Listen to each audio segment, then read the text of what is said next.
घर वाले तेरे लिए रिश्ता ढूंढ रहे हैं। हाँ यार, सुना तो तूने ठीक है, और कह तो तू ऐसे रही है जैसे तुझे ये सब कहीं बाहर से पता चला हो। अभी अभी मैंने ही तुझे इस बारे में बताया है। अरे हाँ, वो तो मैं तेरे साथ मजाक कर रही हूँ, लेकिन एक बात बिल्कुल सीरियसली बोलूंगी। शादी ऐसे ही घर में करियो जहाँ पर तेरी कोई ननद ना हो। मैं तो ऐसे घर में शादी करके बहुत बुरी फंस गई हूँ, जहाँ मेरी दो दो नंदे हैं, दोनों की दोनों एक से बढ़कर एक है। शुक्र है कि एक की तो शादी हो चुकी है, लेकिन दूसरी ने तो मेरा जीना हराम कर रखा है। जब देखो तब सांप की तरह मेरे सर पर कुंडली मारकर बैठी रहती है। अरे पहले मेरा रिश्ता तो तय हो जाने दे। तू तो शादी होने से पहले ही मुझे इतना डरा रही है। तेरे डर से तो मुझे लगता है कि मैं शादी ही नहीं करूंगी।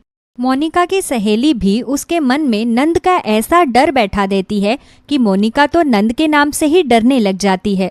वो दिन रात बस यही दुआ करती रहती कि जहाँ पर भी उसकी शादी हो वहाँ पर उसकी कोई नंद ना हो, लेकिन होता तो बिल्कुल इसका उल्टा है।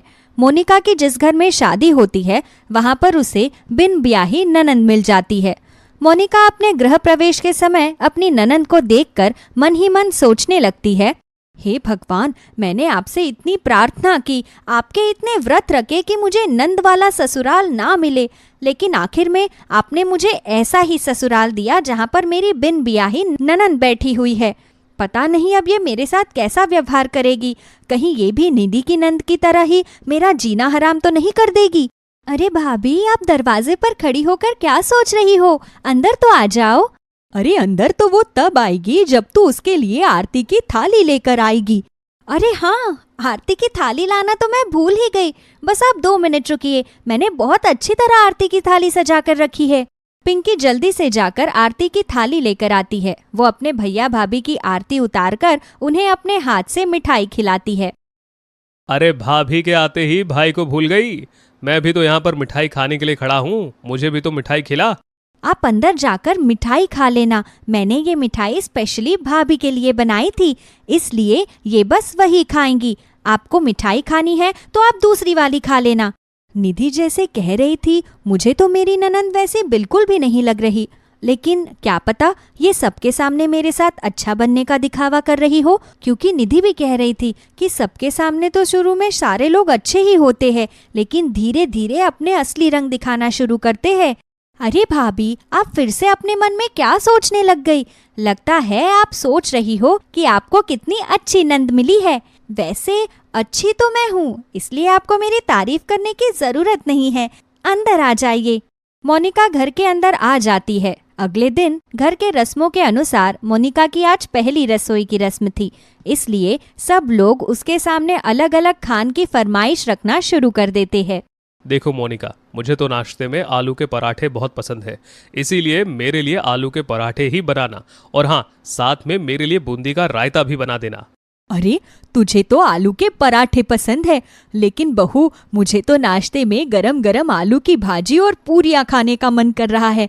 मेरे लिए तो तू अपनी पहली रसोई में वही बनाना। अरे तुम लोगों ने सब कुछ अपनी अपनी पसंद बता दी है, लेकिन मेरी पसंद का तो किसी को कोई ख्याल ही नहीं है। बहू, आज तेरी पहली रसोई है, तो इसी बहाने मैं भी अपनी पसंद का कुछ खा लूंगा। मुझे तो खाने में आज सुबह दाल बाटी खाने का मन कर रहा है, तू मेरे लिए दाल बाटी बना दे। अरे अरे अरे, आज भाभी की पहली रसोई है तो आपने तो रेस्टोरेंट की तरह यहाँ पर उन्हें ऑर्डर पर ऑर्डर देना शुरू कर दिया। बेचारी मेरी भाभी अकेली कितना खाना बनाएंगी। अच्छा, अगर तुझे अपनी भाभी पर इतना तरस आ रहा है तो जाकर उसकी मदद कर दे, क्योंकि रसोई की पहली रस्म में तो सबकी पसंद का खाना ही बनता है। अगर ऐसी बात है तो ठीक है। आपको क्या लगता है मैं खाना बनाने में अपनी भाभी की मदद नहीं कर सकती? चलो भाभी, मैं भी खाना बनवाने में आपकी मदद करती हूँ। अरे वाह, ये तो चमत्कार हो गया कि आज ये खाना बनाने के लिए मान गई, वरना अगर हम इसे पानी उबालने के लिए भी कह दें तो ये रसोई तक नहीं जाती। वाह बेटा, भाभी के आते ही तूने तो अपनी पार्टी ही बदल ली। अरे आपको क्या पता, मैं कितने सालों से अपनी भाभी के आने का इंतजार कर रही थी। अब जब फाइनली भाभी आ गई है तो मैं तो अपना सारा टाइम अपनी भाभी के साथ ही बिताऊंगी, चाहे उसके लिए मुझे किचन में खाना बनवाकर उनकी मदद करनी पड़े या उनके साथ लगकर ढेर सारे कपड़े धोने पड़े। पिंकी की बात सुनकर मोनिका के चेहरे पर मुस्कान आ जाती है। पिंकी किचन में जाकर खाना बनवाने में मोनिका की पूरी मदद करवाती है। भाभी, वैसे मुझे किचन में ज्यादा काम करना तो नहीं आता, लेकिन मैं बाटी के लिए आटा गूंथ देती हूँ और सारी सब्जियां भी काट देती हूँ। पूरियां बनाने का काम खुद कर लूंगी। बाकी जितने भी बर्तन इकट्ठा होंगे मैं सब धो दूंगी। नहीं पिंकी, तुम चिंता मत करो, मैं सारा काम कर लूंगी। तुम इतनी परेशान मत हो। अरे नहीं नहीं भाभी, इसमें परेशानी कैसी? आप भी इतना सारा काम करोगी तो परेशान हो जाओगी, इसलिए काम जितना बांट कर किया जाए उतना अच्छा। पिंकी के व्यवहार से मोनिका का दिल बहुत खुश हो जाता है। मोनिका की बनाई हुई पहली रसोई भी सभी को बहुत पसंद आती है। पिंकी मोनिका के साथ लगकर किचन का सारा काम करवाती है। कुछ दिन बाद, अरे भाभी, आपकी शादी को इतने दिन हो गए, लेकिन आप अभी तक मेरे साथ एक बार भी शॉपिंग पर नहीं गई। चलो ना, आज हम दोनों शॉपिंग पर चलते हैं। मार्केट में इतने अच्छे अच्छे कपड़े आए हुए हैं। आप अपने लिए अच्छी अच्छी साड़ियाँ ले लेना, आप साड़ी में बहुत अच्छी लगती हो। लेकिन पिंकी, अभी मेरी नई नई शादी हुई है, इसलिए शायद मम्मी पापा मुझे मार्केट जाने नहीं देंगे। नई बहू को ज्यादा घर से बाहर नहीं भेजते ना। अरे ऐसे कैसे नहीं भेजेंगे? मैं हूं ना बात करने के लिए। आप किसी बात के बारे में मत सोचो, आप बस मेरे साथ चलो, बाकी मैं सब कुछ संभाल लूंगी। पिंकी अपने मम्मी पापा से बात करके मोनिका को मार्केट ले जाती है और वहां पर वो दोनों खूब सारी शॉपिंग करते हैं। पिंकी के साथ शॉपिंग करके मोनिका को भी बहुत अच्छा लगता है। दोनों एक दूसरे के लिए बहुत अच्छी चीजें खरीदते हैं। तभी कुछ दिन बाद पिंकी को अपने भैया भाभी के लड़ने की आवाज आती है। अरे मोनिका, मैंने तुम्हें बोला ना मुझे कुछ काम है, इसीलिए मैं आज मूवी देखने नहीं जा सकता। हमारी शादी को 6 महीने हो गए हैं, लेकिन आप एक बार भी मुझे मूवी दिखाने के लिए नहीं लेकर गए। मैं जब भी आपको मूवी दिखाने के लिए बोलती हूँ तो आपका काम का बहाना हमेशा बीच में आ जाता है। मुझे आपसे बात ही नहीं करनी। अरे यार। क्या अरे यार भैया, भाभी बिल्कुल ठीक कह रही है। भाभी, आपको भैया से बात करने की कोई जरूरत नहीं है। आपको इत्तू से भी शर्म नहीं आती ना? यहाँ भाभी आपके लिए हर रोज इतना अच्छा अच्छा खाना बनाती है, आपकी पसंद नापसंद का कितना ख्याल रखती है, और आप हो कि उन्हें एक मूवी दिखाने के लिए नहीं लेकर जा सकते। आपने तो मेरा नाम डुबा दिया भैया। तू ना यहाँ पर खड़ी होकर ज्यादा ओवर एक्टिंग मत कर। एक तो ये पहले से ही भड़की हुई है, ऊपर से तू आग में घी डालने का काम कर रही है। क्या मैं भड़की हुई आग में घी डालने का काम कर रही हूँ? इसका मतलब आप भाभी को आग बोल रहे हो। देखो भाभी, भैया आपको क्या बोल रहे हैं। हाँ देखा पिंकी, मैंने बहुत अच्छे से देखा। अरे मेरी माँ, क्यों हम दोनों की लड़ाई करवाना चाहती है तू? चुप हो जा प्लीज, और तुम रेडी हो जाओ, मैं तुम्हें मूवी दिखाकर लेकर आता हूँ, वरना पता नहीं तुम दोनों मेरा क्या हाल करोगी। जतिन की बात सुनकर मोनिका और पिंकी एक दूसरे को देखकर हंसने लगती है। कुछ दिन बाद, अरे क्या बात है, आज इतनी देर हो गई, भाभी अभी तक बाहर नहीं आई। मैं ही रूम में जाकर देख लेती हूँ। पिंकी जैसे ही मोनिका के कमरे में जाती है तो वो देखती है कि मोनिका अभी तक अपने बिस्तर पर लेटी हुई है। अरे भाभी, आपको आज क्या हो गया? हर रोज तो आप इतनी जल्दी उठ जाती हो, लेकिन आज अभी तक बिस्तर पर। क्या बात है, आपकी तबीयत तो ठीक है ना? पता नहीं पिंकी, बस कुछ अच्छा नहीं लग रहा। ऐसा लग रहा है जैसे मुझे बहुत तेज बुखार हो गया है। ओहो, भैया भी घर पर नहीं है। आप मुझे पहले बता देती ना, मैं आपके लिए दवाइयाँ भी ले आती। आप रुको, मैं अभी थर्मामीटर लेकर आती हूँ। पिंकी थर्मामीटर से मोनिका का बुखार चेक करती है। शुक्र है कि आपको ज्यादा तेज बुखार नहीं है, लेकिन फिर भी मैं आपके लिए गरम गरम सूप लेकर आती हूँ, उसके बाद आप दवाई खा लेना। पिंकी मोनिका के लिए गरम गरम सूप के साथ चीज टोस्ट भी लेकर आती है।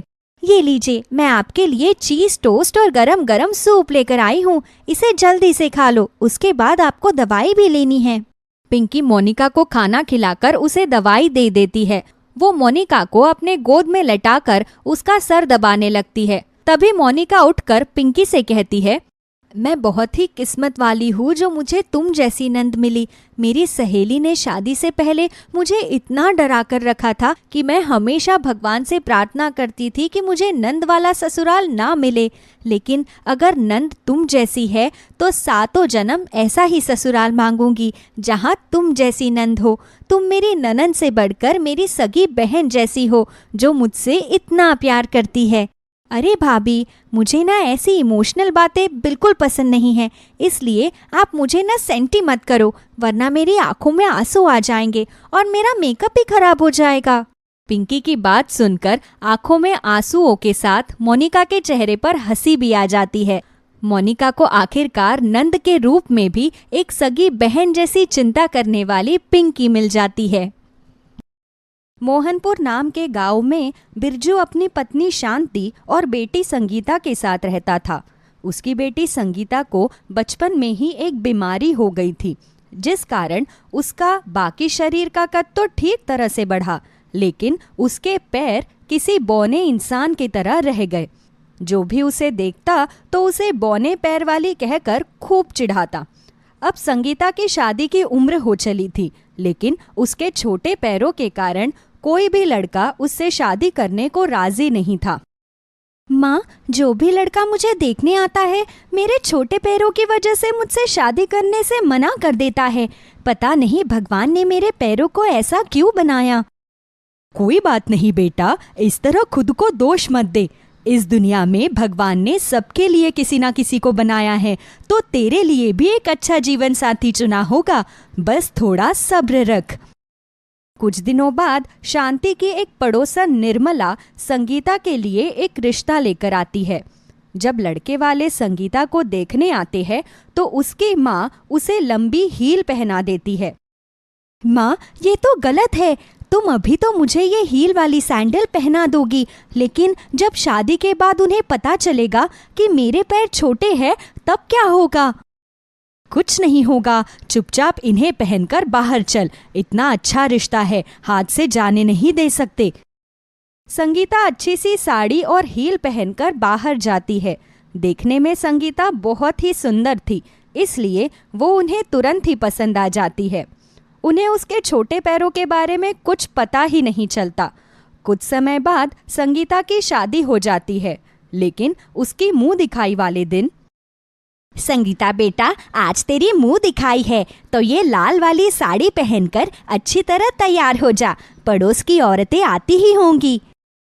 अपनी सास के कहने पर संगीता लाल रंग की साड़ी पहनकर अच्छी तरह सज धज कर तैयार हो जाती है, लेकिन वो जैसे ही अपनी हील पहनने लगती है तो देखती है कि उसकी एक हील टूट गई है। हे भगवान, ये क्या हो गया? मेरे पास तो ये एक जोड़ी हील ही थी, वो भी टूट गई। अब मैं बाहर कैसे जाऊंगी? अगर मैं ऐसे बाहर गई तो सबको पता चल जाएगा कि मेरे पैर छोटे हैं। संगीता इस वजह से बहुत परेशान हो जाती है। तभी कुछ देर बाद उसकी सास उसे आवाज लगाती है, तो संगीता फ्लैट सैंडल पहनकर ही बाहर चली जाती है।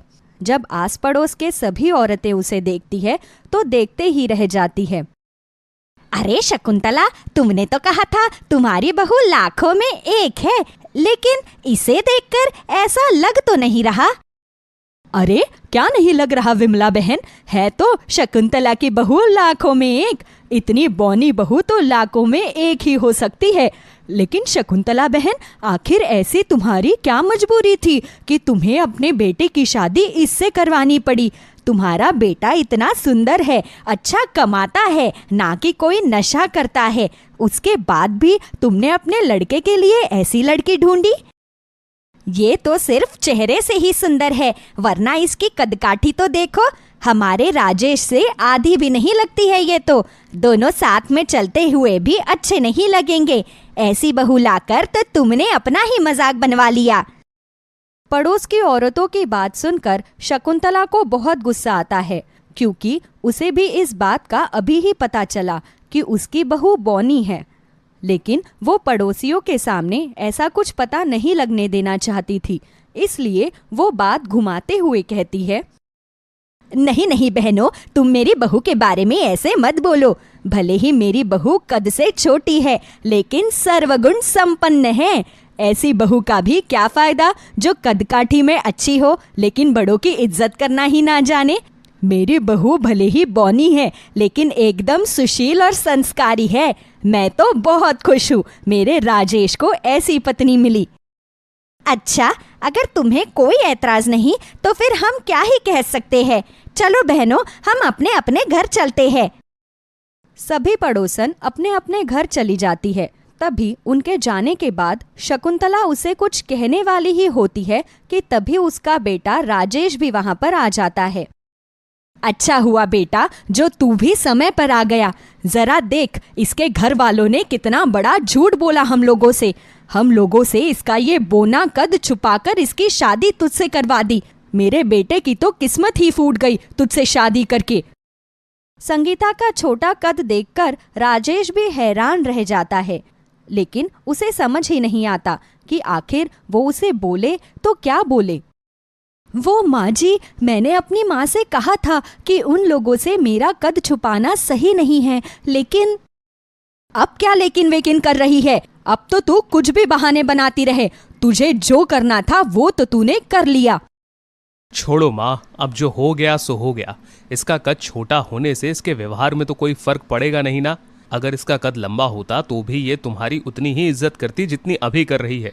इंसान का दिल अच्छा होना चाहिए, बाकी चीजों से कोई फर्क नहीं पड़ता। संगीता को अपने पति राजेश के मुंह से ये बात सुनकर बहुत खुशी होती है। राजेश तो कभी संगीता को उसके छोटे पैरों के बारे में कुछ नहीं कहता, लेकिन उसकी सास हमेशा उसे उसके छोटे पैरों के लिए खरी खोटी सुनाती रहती। कभी कोई मेहमान घर पर आता तो वो भी उसका बहुत मजाक उड़ाता। अरे शकुंतला बहन, मैं तो तुम्हारे घर पर तुम्हारी बहू को देखने आई थी। मुझे क्या पता था बहू के नाम पर तुम घर में किसी छोटे बच्ची को लेकर आ गई हो। अच्छा चलो अब मैं चलती हूँ। शकुंतला की सहेली सुमित्रा तो ऐसा बोलकर चली जाती है, लेकिन शकुंतला उसकी बात से आग बबूली हो जाती है और उसके घर से जाते ही संगीता को खूब सुनाती है। तेरी वजह से लोग मुझे मेरे घर में ही आकर चार बातें सुनाकर जाते हैं। लोगों के घर में नई बहू आती है तो लोग उसकी तारीफ करते हैं, लेकिन तुझे देखकर तो लोग मेरा भी मजाक उड़ाकर चले जाते हैं। अगर मेरा बस चलता तो मेरे बेटे से तुझे तलाक दिलवाकर उसकी दूसरी शादी करवा देती, लेकिन उसे ना जाने तुझ में ऐसा क्या दिखता है। मैं तो तुझे कभी अपनी बहू मानूंगी ही नहीं। संगीता को अपनी सास की इन बातों से बहुत ठेस पहुंचती है। वो रसोई में खाना बनाते हुए रोने लगती है।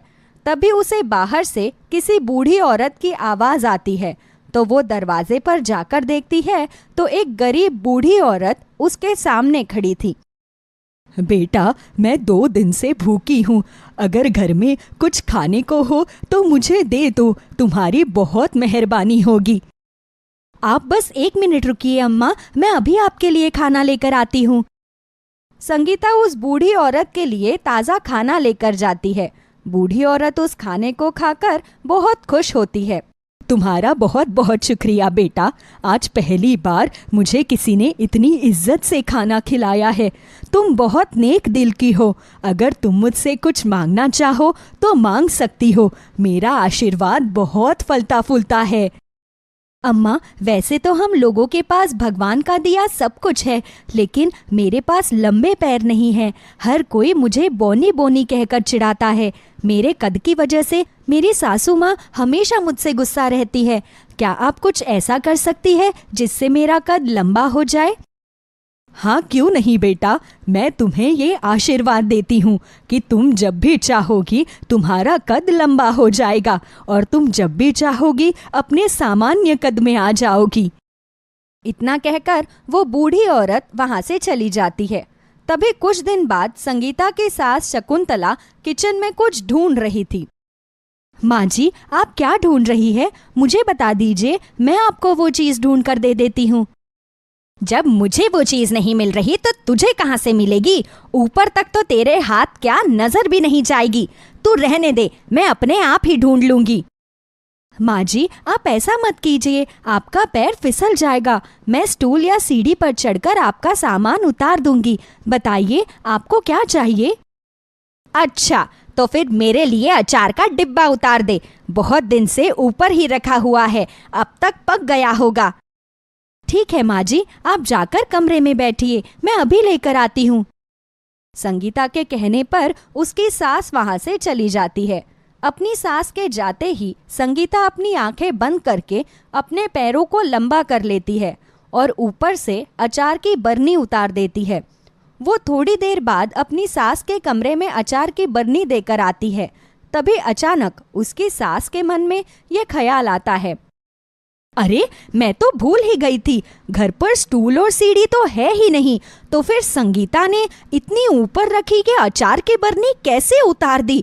कुछ ना कुछ गड़बड़ तो जरूर है। थोड़ी देर बाद राजेश घर आता है तो शकुंतला उसे सारी बात बताती है। अरे उसने कुर्सी पर चढ़कर उतार दी होगी माँ, और क्या गड़बड़ हो सकती है? वो कोई जादूगरनी थोड़ी ना है कि जादू से अपने पैरों को लंबा कर लेगी। बेटा, मुझे तो उस लड़की पर कोई भरोसा नहीं है, क्या पता वो सचमुच कोई जादू करती हो। मैं एक बार फिर से उसे उतारने के लिए बोलती हूँ, इस बार दूध का दूध और पानी का पानी हो जाएगा। शकुंतला संगीता के पास जाती है। बहू, अभी ये अचार ठीक से गला नहीं है, तू इस बरनी को वापस ऊपर रख दे और ऊपर एक चावल का डब्बा रखा होगा, उसे नीचे उतार दियो। ठीक है माँ जी।